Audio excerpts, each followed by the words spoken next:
Welcome to our 10th session on Agroecology Science and Practice for the Masters in Agroecology at Mountains of the Moon University.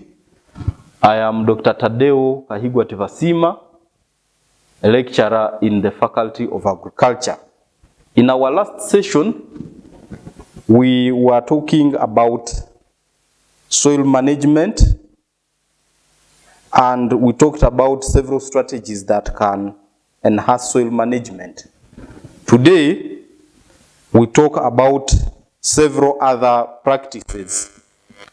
These practices, we have talked about them earlier on. For example, agroforestry and its benefits in the farming system, but it also plays a big role in soil management.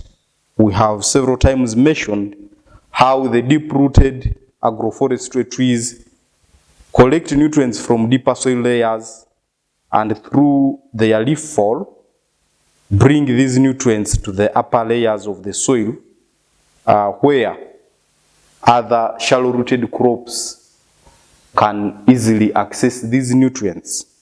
But also, of course, through creating a microclimate, being able to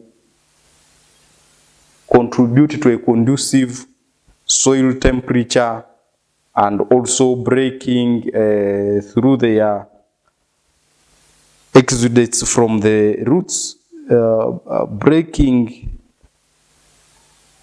bigger soil particles into more fine particles. And the benefits of agroforestry in soil management are numerous. We also have talked about contour farming practices and also how it contributes to soil management, particularly towards reducing soil erosion.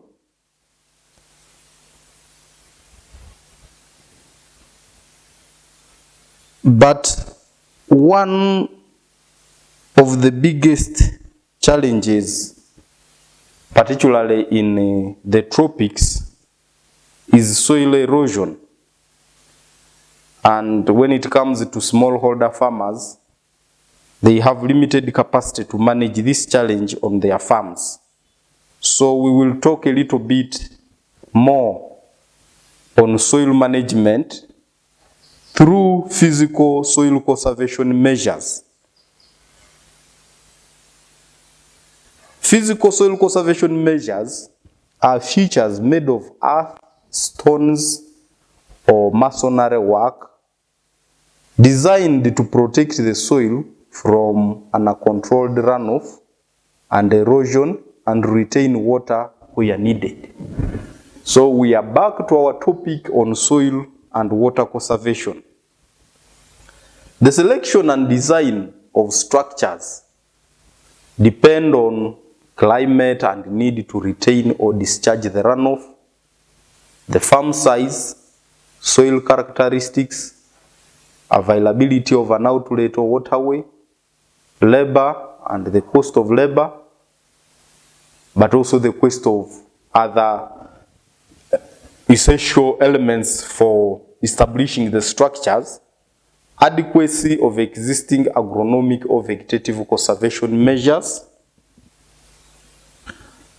will also determine which measures should be adopted on the farm. There are several physical conservation measures that can be used in soil and water management. Some are practiced here in our Rwenzori community, where Mountains of the Moon University is established, but others are not, but have worked in other areas. Our first example are the cut-off drains. These are dug across a slope to intercept surface runoff and carry it safely to an outlet, such as a canal or stream. They are used to protect cultivated land compounds and roads from uncontrolled runoff and to divert water from gully heads. So sometimes when faced with a constraint, instead of controlling it, you let it happen according to your speed. So in such a way, cut-off drains actually contribute to reducing the amount of runoff that would actually accumulate if left unchecked. We have retention ditches. These are dug along the contours. Remember we said contours are lines along the same elevation, so they catch and retain incoming runoff and hold it until it seeps into the ground. The main purpose here is to reduce the speed such that the water has enough time to infiltrate into the ground. They are an alternative to the cut-off drains when there is no nearby waterway to discharge the runoff. So the cut-off drains direct the water to where it can be safely taken without necessarily taking with it the soil, but the retention ditches ensure that this water is maintained within the system and sinks into the ground. These retention ditches are a way that is used in semi-arid areas to harvest water, and this water can be collected back later. We have infiltration ditches. These are designed to harvest water from roads or other sources of runoff. They are between 0.7 to 1.5 meter deep. They are dug along the contour and upslope from a crop field. We have water retaining pits. They trap runoff and allow it to seep into the soil.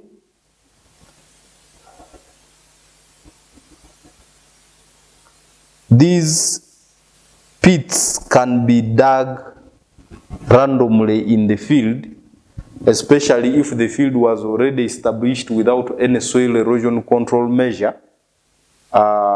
So to avoid interfering with the existing crops, particularly in perennial farming systems, they can be dug randomly, but they mainly harvest water, collect it, and then keep it at about 1 meter deep. We have broad beds and furrows. They are between 30 centimeter wide and 30 centimeter deep. They block the water at the lower ends of the field. So you can see they are even small in size. They are not expected to carry a lot of water. And so in between the beds, they can be made wider to about 170 centimeters. Another one which is common in the Rwenzori region is the terracing. We have the fanya chinis and the fanya juu.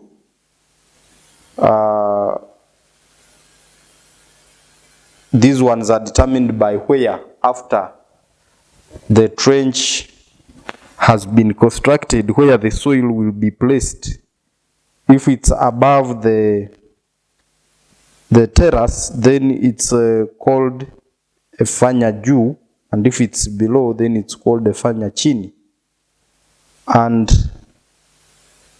these terraces are common in the Rwenzori region but are not effectively maintained and can sometimes result in two bigger challenges on the farm when not well managed.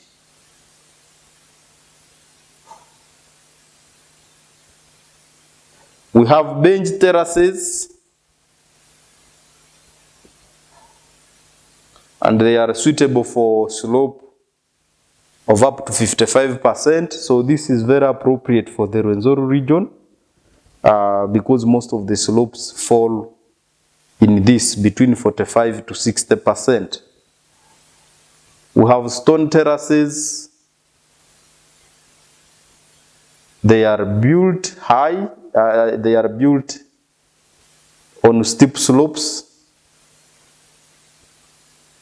but they have their limitations, especially due to high population, and they could actually, if they are disintegrated, could cause. We have here an example of a terrace made by stones.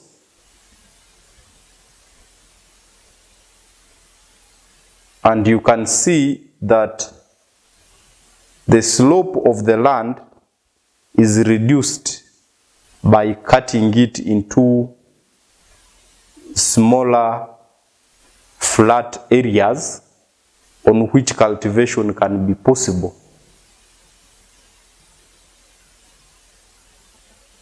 We can see here the pits.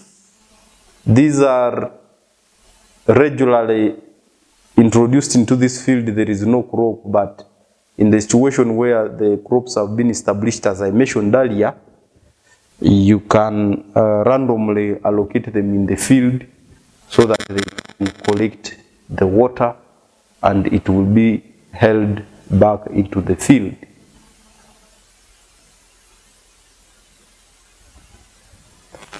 From those soil and water conservation measures, we also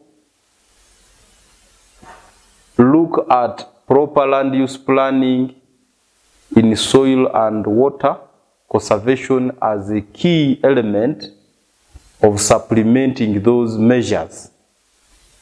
So, for example, matching land use to land suitability is very key. As we discussed in the beginning, it is better to appropriately allocate an enterprise on the land for which it is suitable than to try to make the land suitable to the enterprise.